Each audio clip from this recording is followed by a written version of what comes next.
BBOR, Black Box Online Radio, coming to you from West Virginia at heart and from around the globe. And hello, Nedheads. Hello, Black Box Battalion. Today is Tuesday. Welcome to the first episode in a new discussion series that I'm going to be doing here on Black Box Online Radio. On Tuesdays, I'm going to be talking about the disappearance of Madeleine McCann from 2007 in Praia da Luz, Portugal, perhaps the most famous missing persons case in the world. And in this episode, I want it to be an introductory one where I'm going to be recalling things that I've explored about the disappearance of Madeleine McCann in the past. So, you guys know the drill. You can hit the like button if you want, subscribe if you haven't, and drop a comment down below if you have something to say about Madeleine McCann. For larger things, you can send them to me at blackboxonlineradio@aol.com. And I am your host, Box Ned. I do several different series on this channel, and on Thursdays this year I started talking about the Black Dahlia murder, the murder of Elizabeth Short from 1947, and in the first episode I did something very similar where I just wanted to state my introductory explorations, knowledge, background, and general public style understanding of the case, and see what are we going to find. What am I going to change? What am I going to learn personally? Because I don't proclaim to be an expert on any of these cases that I'm talking about. I don't proclaim to be somebody who knows every single fact and every single detail. But a big difference between the Black Dahlia murder and the disappearance of Madeleine McCann is I never did a regular series about the Black Dahlia in the past, whereas here on Black Box Online Radio, I did do episodes in the past about Madeleine McCann.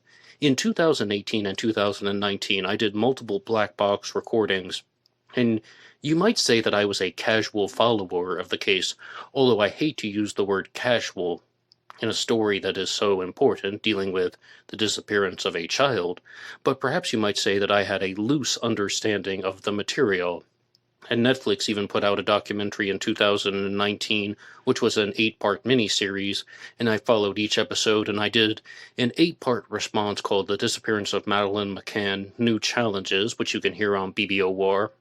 And I also listened back to the first 2 episodes of that, and I was quite shocked about the things that I was saying, because I'm talking about all of these people and place names that I had forgotten or that have not been in my mind because I haven't looked at the story in 6 years.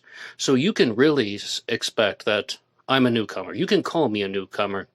Imagine that this is just the absolute first day that I am truly exploring the disappearance of Madeleine McCann, and it's also the first time that I've explored Black Box Online Radio in this channel's new format. But in regards to the disappearance, Madeleine went missing on May 3rd of 2007. Now, she would have been 3 years old at the time. She was born in 2003, but her birthday was actually on May 12th, so she was just shy of her 4th birthday. She was staying in a resort in Praia da Luz, Portugal, with her parents, her father Jerry, her mother Kate, and her 2 twin brothers. And they had more or less what is called a villa, although some people might call it an apartment suite, some people might call it a guest house, some people might call it a just very large extended hotel room, but they're staying in the resort in a room that has multiple rooms within the suite. So I think that's for the lack of a better term, and you can get the idea. There are multiple places, multiple bedrooms, and a living room. Now, one of the oddest things about this story is that Jerry and Kate would go out with other people from the resort, and they would go to a dining bar at night, and they became known as the Tapa 7. And when I was listening back to my old recordings, I was calling them holiday makers. I didn't even know that that was a word, but yes, that's a good way to call the Tapa 7. They were holiday makers, and they had a very bizarre system of checking on their children, where it would be once every 30 minutes someone would do a check to make sure that the kids were okay. And again, just from listening back to my older stuff, I was noticing that there was a very big point of clarification in 2019 that they wanted to broadcast to the world, and that means that every 30 minutes somebody would go and check on their own children. And ultimately, it doesn't mean that every 30 minutes somebody was walking into Madeleine McCann's apartment and then walking out and checking on Madeleine in the bedroom. And in the final attempt to check on the kids, Matthew Oldfield, another one of the holiday makers, did not even see Madeleine during the check. It just seemed like everything was fine. There were also some abnormalities about the apartment or suite that they were staying in Praia de Luz. One of the big points of clarity is that the room that Madeleine would have been staying in would have been facing the parking lot. So many people have said an abduction is not possible because nobody could have broken in through the window, because the window to Madeleine's bedroom faced the tapas bar and everybody would have seen somebody break in. That appears to be mostly untrue. Madeleine's room would have faced a parking lot, and also, again from the new Challenges series, the back patio door to the apartment suite was almost always left unlocked. I mean, I'm saying almost always because the words that I heard were always left unlocked, but I have a little bit of trouble believing that, even if it's done unintentionally or intentionally. So I'm saying it was almost always left unlocked. In short, there were multiple entry points for an abduction. In 2018, when I was casually following the case, I really began to develop a particular type of hypothesis. I was the type of person that would watch 4 or 5 documentaries, or sometimes it would even be 4 or 5 YouTube videos, and I would think, aha, I think I know what happened. And I learned the hard way that that's not an effective way of solving a true crime case. But my original idea about this story was that Madeleine's parents, Jerry and Kate, were at fault. And the reason why there was this staged disappearance was Jerry and Kate were both doctors, and that they were illegally giving their kids sleep aid drugs. And I wouldn't be able to tell you if the drugs were illegal, it was some illegal compound, or that they were administering illegal dosages to their children, but I was under the impression that they were illegally giving their children sleep aid drugs, and over time they wore off on Madeleine, but not on the twins, and that Madeleine got out of her bed in the apartment and she began looking for her parents because they weren't there, and that she crawled up on top of the couch that they had by the window to look out to see if she could just see her father or see her mother, and she fell forward and she hit her head on the ledge, and then her body would have been behind the couch, in between the couch and the window, or some people refer to it as the sofa and the window. This also might explain why somebody would not have seen it if they're just kind of casually looking in. They would not have seen her if they were just kind of casually going in and out of the apartment. And then she would have been there for approximately sometime under 1 hour.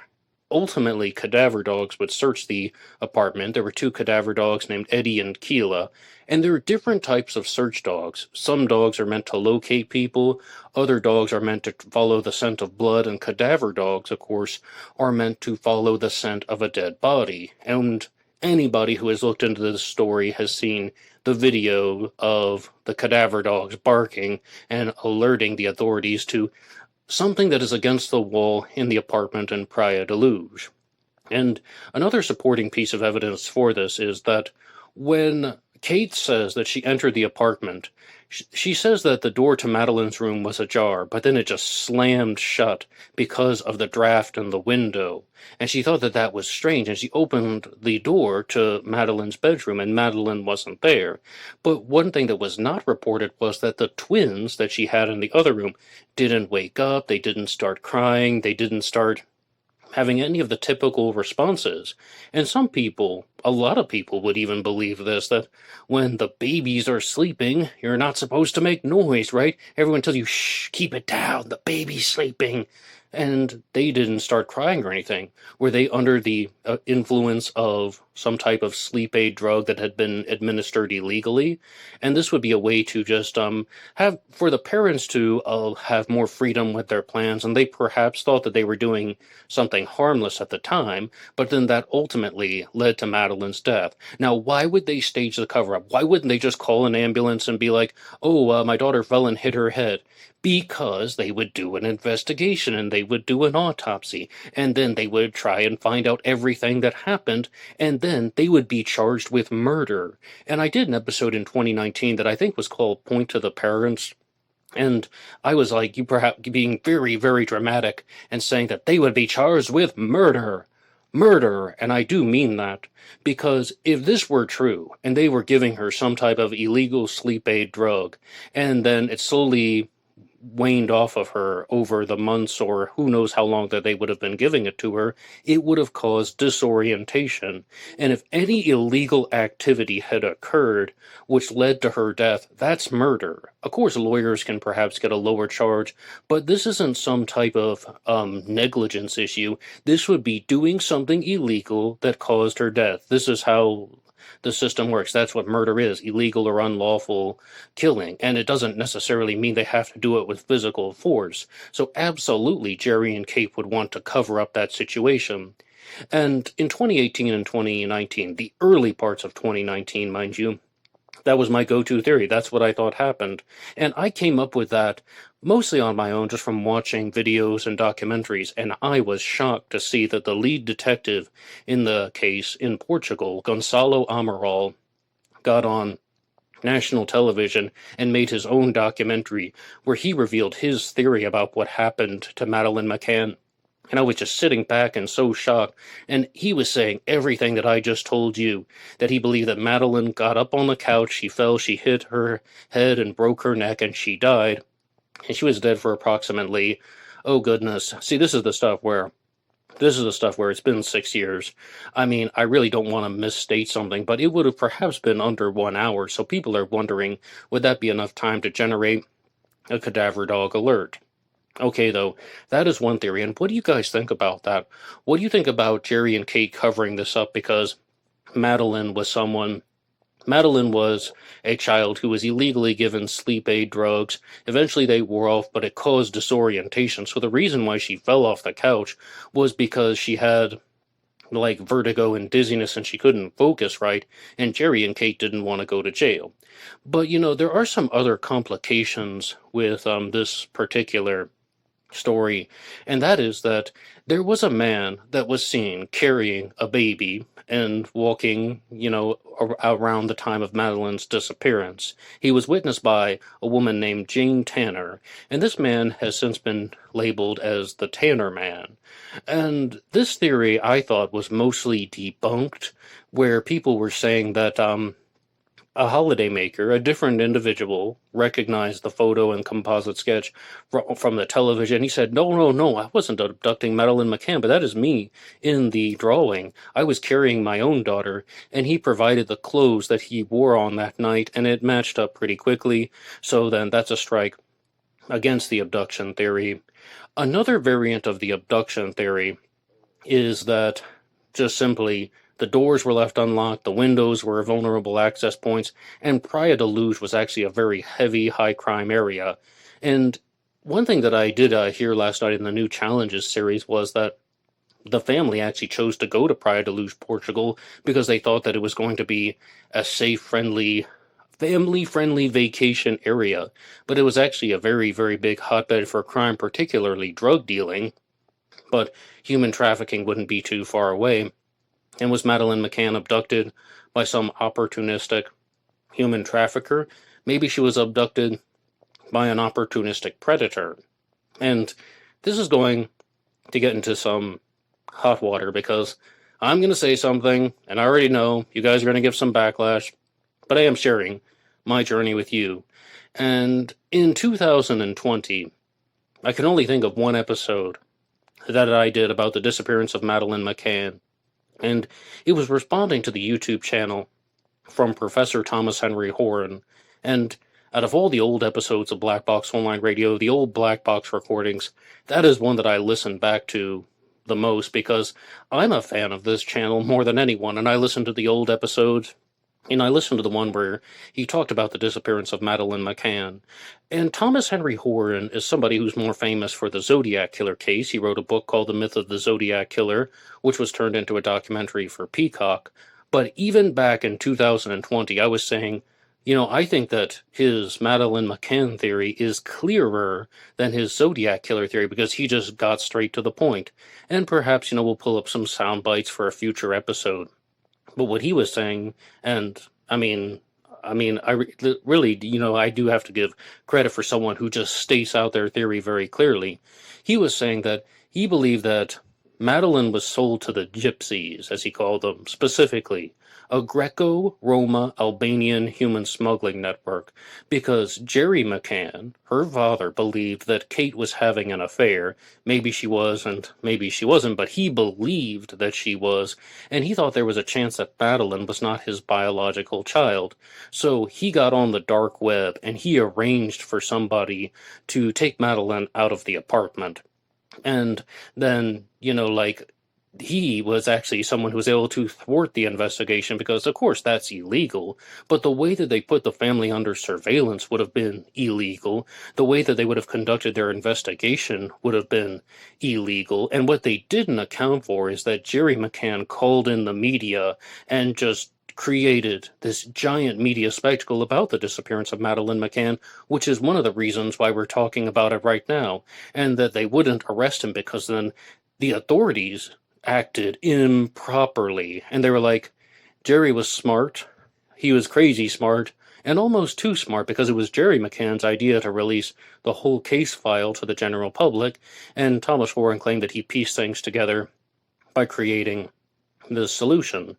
So what happened to Madeleine McCann in that theory? Well, that is that she was taken out of the apartment by somebody connected to this human smuggling network, and that person was unable to close the window in the apartment properly. Jerry either left her on the bed or near the window, and the person who took her was unable to close the window as they were going down. That's why there's an odd thing about the window. And then she was taken by the authorities and placed in a form of witness protection, and she ended up growing up in a different English-speaking country under a new identity.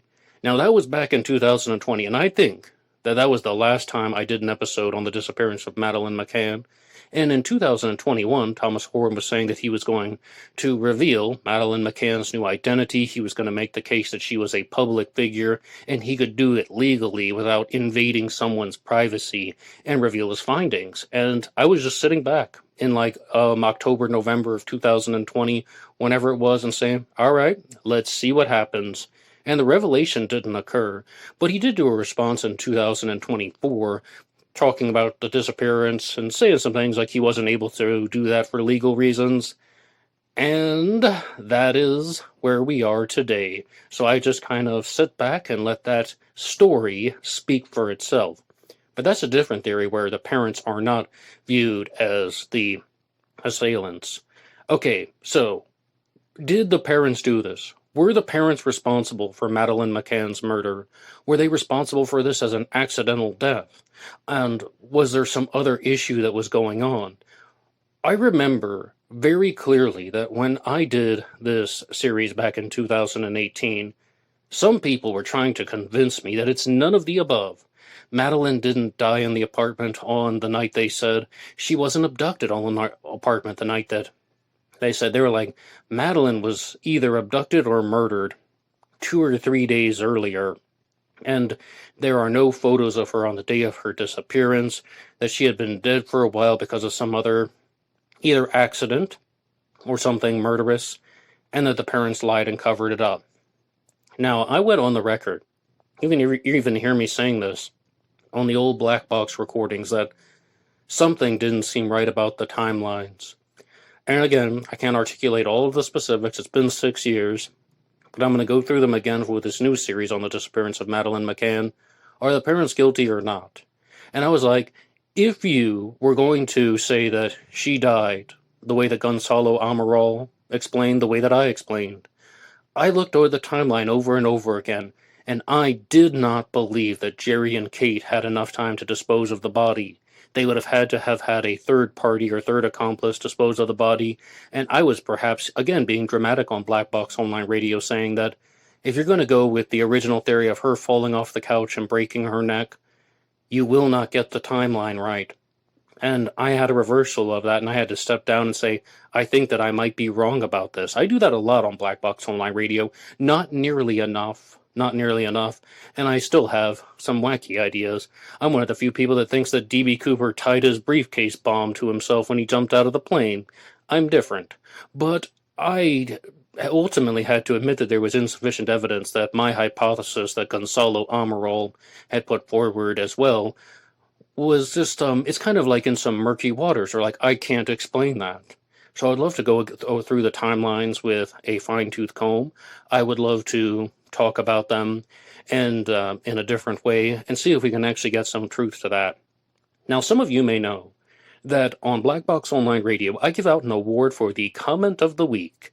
And yesterday on Zodiac Monday, I didn't give out an award for the Comment of the Week. It's just something that gets my attention. And this week's award for the Comment of the Week is going to be relevant to the Madeleine McCann case. I'm giving a shout out to Death by Stereo, who put something in the comments section saying, 99% of us here in the UK believe that she was killed by her parents. All right. You get the award for the Comment of the Week because I completely admit that the general public is on the side of Madeleine McCann being a victim of her parents, foul play in some way.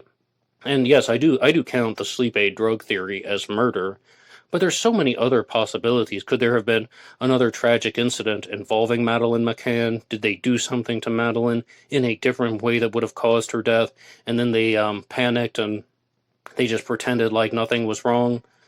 Okay, I mean, that could have happened. And there's one final theory that I haven't talked about, and this is an accidental death that would not implicate Jerry and Kate. And I'm fully aware that this is not a popular one. Some people believe that, once again, Madeleine woke up. She was unsupervised. She got out of the apartment. She went looking for her parents. Again, she's 3 years old, just shy of her 4th birthday, and she fell into a construction pit in a nearby area where they were doing construction, and that was the end of Madeleine. I mean, that definitely is not one that has been well defended, but it comes up all the time when people do episodes like this, when people do introductory episodes like I'm doing now, and they're just laying out the different theories. So we have the parents being vicious assailants and murderers, the parents being accidental or indirect murderers. That's like the sleep aid drug theory. We have the kidnapping, and we should even say the assisted kidnapping, where, okay, maybe she was abducted by someone completely unbeknownst to the parents, or maybe the assisted kidnapping would be she's abducted by someone where it was arranged by the parents, particularly Jerry McCann, and then the final one would be accidental death, and Madeleine wandered off. Which one makes the most sense to you? Which one really stands out to you? And the reason why I shared the information the way I did is that was my thought process over 2 years. That was my experience over 2 years. I started out watching stuff like, all right, blame the parents. Okay, I still blame the parents. Here's an alternative theory. I'll give it some consideration. I have to admit I can't account for everything in the timeline, and then ultimately I don't know. My wonderful, wonderful thought process. But I'm also going to be very real with you guys. Back in 2018, I was under the impression of, okay, I'm going to watch 4 or 5 YouTube videos, and I'm going to think that I know how to solve a true crime case. You do not do things that way. It's an impractical method. Even if you were to just have the light bulb moment and connect the dots in the right way, you just got lucky. That's just taking a shot in the dark. Oh, look, I hit the target. Well, is that some brilliant intuition? No, not really. You just took a shot in the dark and you hit the target. You got lucky. And it really requires a lot more investigation than just watching 4 or 5 YouTube videos and thinking that, we know everything. Sometimes, though, in the true crime world, you do have to encounter personalities that maybe you're not crazy about, but you still want to know what their input is. And one of them for me is the Deception Detective. I talked about him a lot when I did the JonBenet Ramsey series here on Black Box Online Radio. And the 2 biggest stories that he followed were the case of JonBenet Ramsey and the case of Madeleine McCann. And he would talk all the time about his Madeleine McCann videos. I'm curious what he has to say. I am not a fan of him. But sometimes we have to listen to people that we disagree with because we have to challenge ourselves. And at a certain point you can recognize, that rule for life that somebody might know something that you don't. So I would love to go through his videos and get his input. He's an attorney that is trained in statement analysis, so he can show the red flags of deception, things that might indicate that somebody is lying. Particularly, Jerry McCann and Kate McCann. And I'm just going to be curious what he has to say. Perhaps I'll do an episode on his videos in the future. I'm also going to look at some of the books. I'm going to look at some of the newer documentaries, but I really want to know more things about the forensics. And unfortunately, it's my understanding that they just had all kinds of investigators trampling the areas in and out and destroying the crime scene. Have you noticed that in almost every single high-profile unsolved mystery that I talk about here on Black Box Online Radio, the Zodiac Killer, D.B. Cooper, the Black Dahlia, JonBenet Ramsey, and now Madeleine McCann, what is the reason why this case is still unsolved? The evidence was improperly handled, the crime scene was destroyed, and the forensic material that the authorities have to investigate is very small. The pile of evidence is very small, and there's a very slim possibility that the case will be solved. It just seems like that's the consistency and commonality with these high-profile unsolved cases. There's a reason why they are still unsolved, and that's because they're of insufficient evidence. Why is there insufficient evidence? Because people handled it properly and then it's contaminated or destroyed. Absolutely in the Zodiac Killer case, because that was done in 1968 and 69. They didn't know about DNA and such. And, with the D.B. Cooper case, same story, 1971, they even destroyed critical pieces of evidence because they thought it had no evidentiary value. And then with the case of JonBenet Ramsey, no excuse. Madeleine McCann, no excuse. Absolutely not. But I've noticed that there's a very big commonality between the JonBenet Ramsey story and the Madeleine McCann story. And that is that with JonBenet, they blame the parents. Firstly, her parents, John and Patsy Ramsey, get vilified in the court of public opinion. Everybody thinks they have a secret. Everybody thinks that they are lying. With Madeleine McCann's story, everybody blames the parents, Jerry and Kate McCann, vilified in the court of public opinion. Everybody thinks they have a secret, and everybody thinks they're lying. And to the credit of everyone who has followed this case, I was completely on board with that. I completely thought that Jerry and Kate were up to something. They do conduct themselves very oddly in interviews. They definitely give improper answers. It definitely seems like they're trying to put on this facade of being nice and gentle and concerned, when in reality there's something cold and menacing behind the scenes. So I'm with you. I'm with you. I'm on board with that. I've never disputed any of that. I'm much more curious about looking at the timelines and seeing if things could actually fit. But thank you so much for listening to my introductory episode about the disappearance of Madeleine McCann. Please come back next Tuesday for a proper episode 1. You can think of this as episode 0, where it's going to be just laying out all of my experiences from the past looking into this case. And I don't mean like resume CV experiences. I mean genuinely the way that I would explore the case in 2018 and 2019. It's been 6 years, so as I said, I'm a newcomer. I really just allowed all of that info to leak out, and I'm brand new to the case once again. So please give any ideas that you have in the comment section down below. What resources do you recommend? What channels, books, and documentaries have you found to have been insightful? Who do you think has some good ideas about the case? And thank you so much for listening to this episode. Anybody can write the show at blackboxonlineradio@aol.com. You guys know that. But you can also get me on Facebook. My personal Facebook name is Ned DeHaan, and there's also a Black Box Online Radio Facebook page, which I'm using more and more. And the images from this program are archived at True Crime Designs on Facebook. True Crime Designs. And of course there is blackboxned88 on Instagram. And I use these pages to release shorts and reels Monday through Friday here on Black Box Online Radio. And they're mostly talking about serial killers, true crime news, and any subject under the sun or in the darkness. And this show is available for free downloads on Spotify and Apple Podcasts and anywhere you get your podcasts under the names Black Box True Crime or Black Box Podcast. And if you want to support all of these efforts, you can go over to buymeacoffee.com. buymeacoffee.com/blackboxned88, and that allows you to make a donation or contribution to help support the show. And anybody who makes a donation will get a shout out on Zodiac Monday. And I'll be with you guys tomorrow for a new episode about Jack the Ripper. And For now, I would also like to say I look forward to talking to you next week about the disappearance of Madeleine McCann, and I would love to read your comments down below and see what you guys have to say about episode 1. Thank you so much for listening to this episode, and until next time.